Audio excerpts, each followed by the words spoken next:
Hey guys. Well, I got some requests on what I use to build my Keg and Carboy washer that rotates. As you can see, the stream's rotating around. I'm going to get her all pulled apart, give you a rundown of everything that I used, and see if it'll help you out. Alright, well, this is going to be some probably crappy camera work, but I'll do the best I can on short notice here. So here's the Carboy washer with the Carboy off of it. One of the things I did, and again, there's a lot of people that have made these things over the years, so I'm not taking credit for all that. Actually, I'm not taking credit for anything. The idea of this thing rotating was actually a friend of mine in the homebrew club and a guy I work with, his idea, and I decided to build one myself. So here's what you got. Standard bucket. Got some hookups for the corny kegs as well. I did something a little bit different. I went with the screw-on lid. You can see, so I can change the tops for the keg to Carboy. Just pop it off of there. You can see this is a screw-on type, and I cut the whole bottom out of them with a Dremel tool, or I left the support structure in there so I could bolt the blue thing to hold the Carboys. I'll do a little bit something different for the kegs, but there's that, so I could swap that in and out. I use copper. It's up to you. I found all the right fittings. Obviously, copper is a little more expensive than PVC, but it worked for my what I needed. So down in here, got the pump. We've got an adapter here to go from the pump. It is a very large thread here. Matter of fact, see if I have one extra. Yes. Here's what's sitting down, the first thing that's sitting down in there. That's it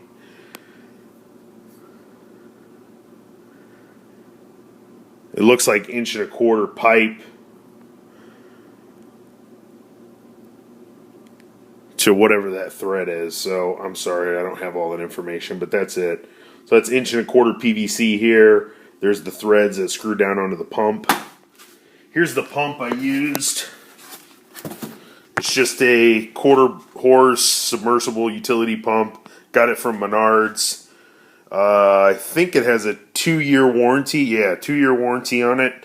I got an additional year for another $5, so I got 3 years on this thing because I don't really know how the PVW is going to do with it, so better safe than sorry. I'm sure they wouldn't like this in their warranty department, but that's fine. Alright, so the other piece, so you see there's two pieces. I did have to PVC glue this piece to this piece. This is the piece that screws down to the pump. That's this guy here.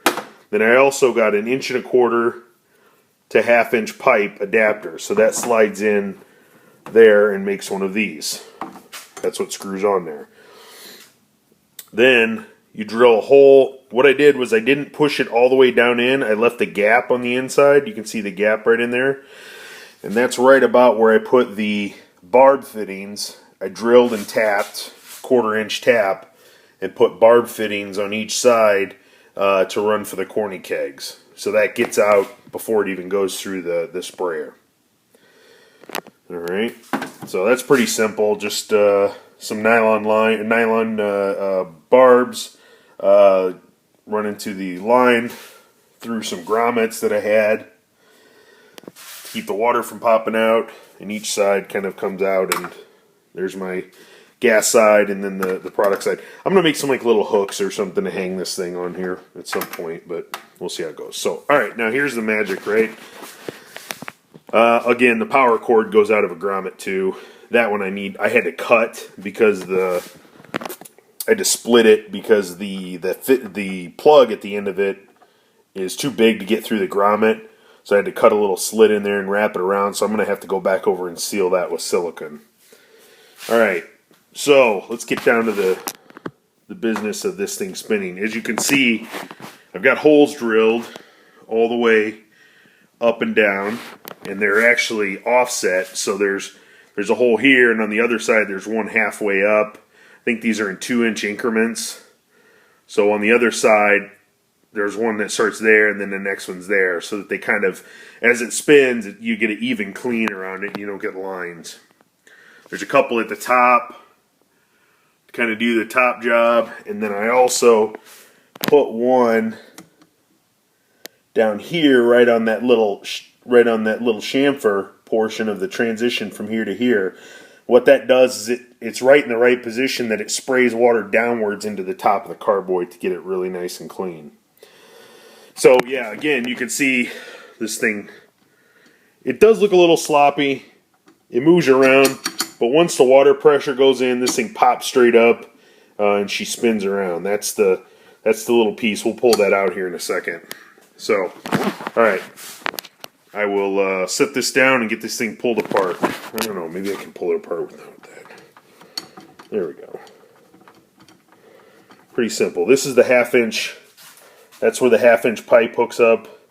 There's a little, it doesn't have to be super tight. Just, I mean, because who cares if anything leaks down here, right? It's just going to leak into itself as long as it's not a big volume. But then there's a little grommet or a O-ring seal at the bottom of this thing. Okay. Push this back a little bit. So real quick, this is 3/4 inch pipe here, copper. I just got a standard 3/4 inch cap on there. This transition piece here is for transitioning from 3/4 inch pipe to 1/2 inch. So this is the OD side of each one, outer diameter.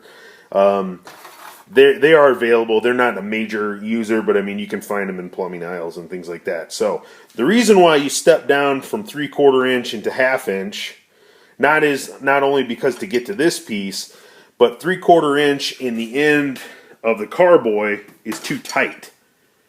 So you could see, I mean, it doesn't look like it's tight, but it is when you try to move that much water out of there. So when there's only 1/2 inch inside of there, there's a lot more room to get the water out. So the way this thing is set up is that when it's resting, that transition's happening about right there before it gets into the mouth. Okay, so I've got, and the reason why I went to 3/4 inch at the top, some people would say, well, why don't you just put 1/2 inch all the way through? Well, with the 3/4 inch, what I wanted to do is try to get this thing to spin, and you wanted it to be wider so they could have more momentum to get it to spin. So what I did was, there's probably a better way to do this. You could try to do some directional stuff. What I did was, I just used a drill bit, fine drill bit. I'm going to say this is probably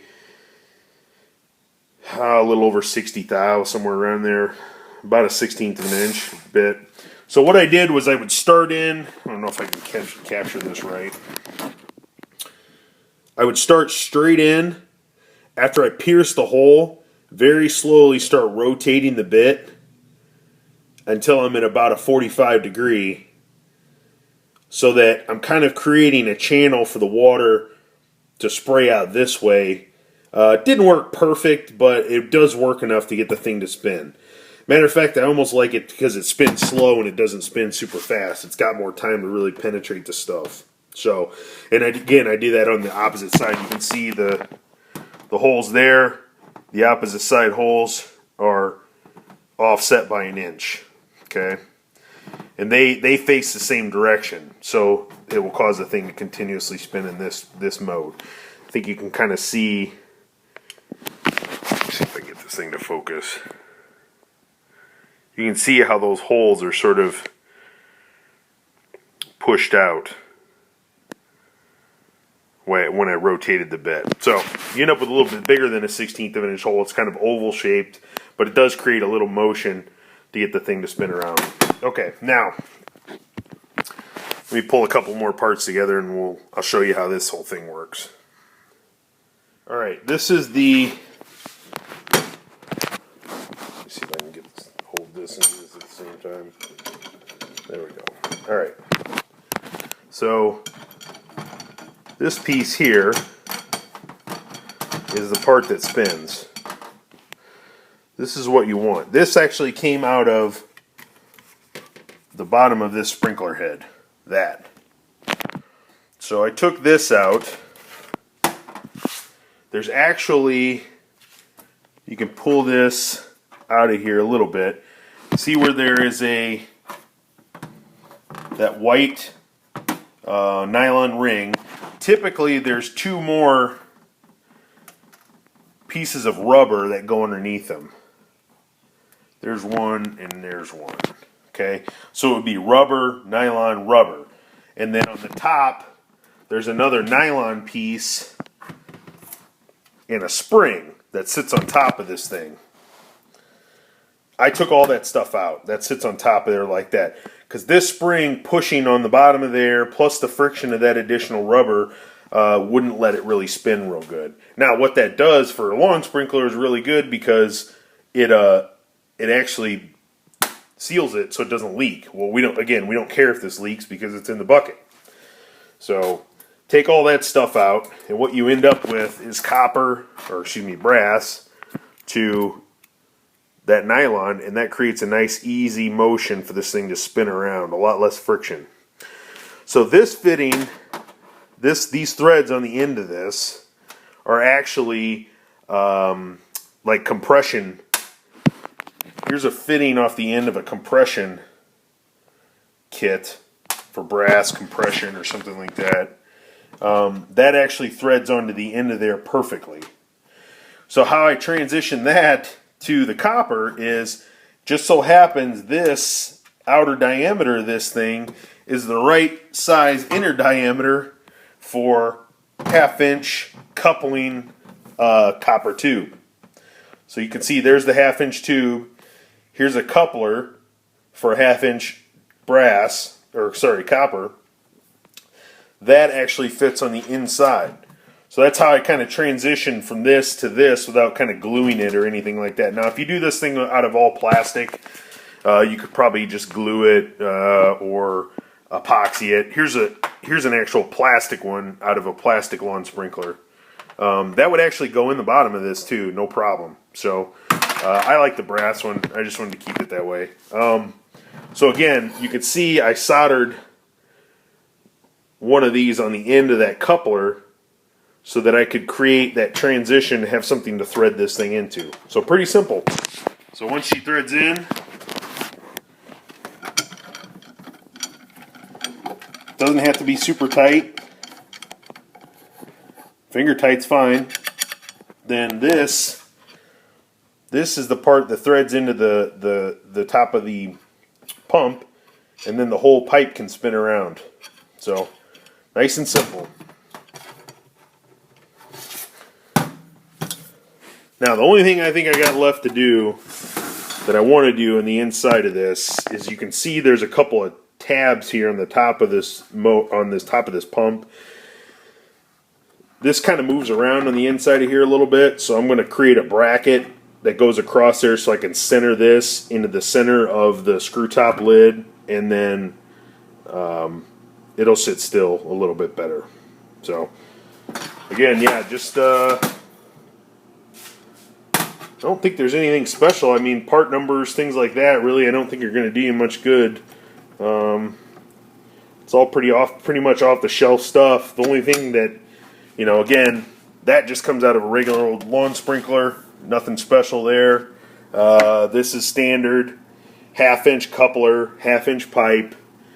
This one's a little tougher to look for, but they're in all the stores. Just make sure that it's outside to outside, and that will transition you into 3/4 inch. 3/4 is where I do the offset holes all the way up, and then a cap 3/4 on the top. So it's about the right size. It'll do kegs, it'll do cornies, it'll do carboys as well. So